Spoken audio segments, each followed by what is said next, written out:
Berikan saya ketenangan untuk menerima apa yang tidak bisa saya ubah. Keberanian untuk mengubah apa yang bisa saya ubah. Dan kebijaksanaan untuk tahu perbedaan antara keduanya. Saya suka kata-kata dari teolog Reinhold Niebuhr ini. Menenangkan.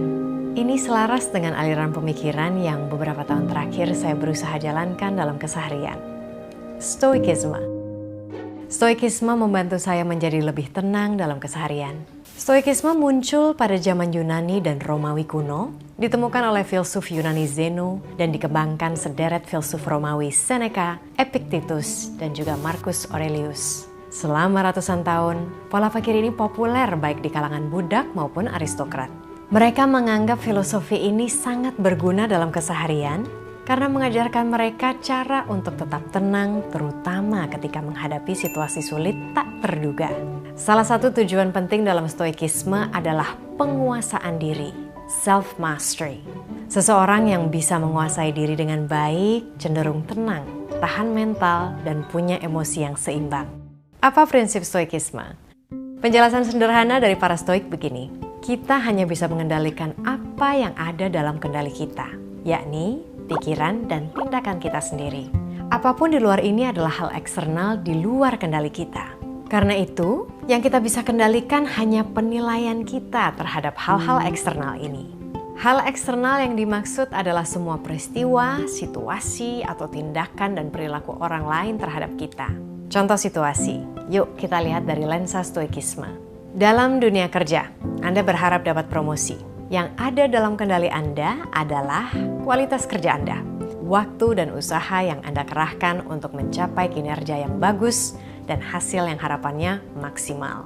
Anda juga bisa memastikan bahwa kinerja dan hasil ini terlihat oleh mereka yang punya wewenang memberikan Anda promosi. Yang tidak dalam kendali Anda di situasi ini adalah apakah bos akan memilih Anda untuk dipromosikan. Banyak faktor mempengaruhi keputusan ini, faktor di luar kendali kita.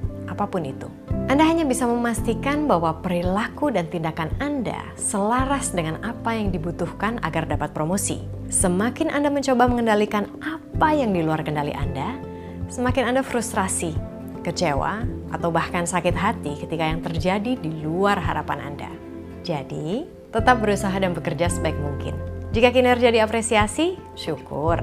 Jika belum, seorang stoik tidak akan menghabiskan tenaga atau waktu sedikit pun untuk mengeluh. Seorang stoik menyadari dia punya kendali penuh untuk memutuskan apakah mau sabar menunggu atau pindah kerja. Sama halnya dengan persoalan keinginan kita untuk disukai. Seseorang tidak suka dengan Anda, punya persepsi buruk tentang Anda. Anda mau marah balik atau menjelaskan sampai mulut berbusa kepada orang ini, belum tentu Anda sukses mengubah cara pandangnya terhadap Anda. Seorang stoik tidak akan buang waktu atau energi adu mulut meyakinkan orang lain bahwa ia orang baik. Ia akan menunjukkan melalui tindakan-tindakan yang selaras dengan kebajikan secara konsisten dalam kesehariannya. Speak less, act more. That's it. Kalau orang lain mau suka atau nggak suka, ya terserah dia.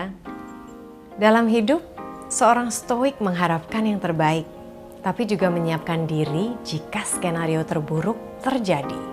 Mereka juga melatih diri menciptakan jarak emosi atau detachment yang sehat terhadap hal-hal di sekitarnya. Karena kalau kita cermati, sebetulnya nggak ada yang permanen dalam hidup ini. Barang kesayangan bisa nggak sengaja rusak atau hilang. Begitu pula pekerjaan. Orang tercinta bisa pergi dari kehidupan kita secara tiba-tiba. Apakah karena alasan pribadi atau dipanggil yang kuasa.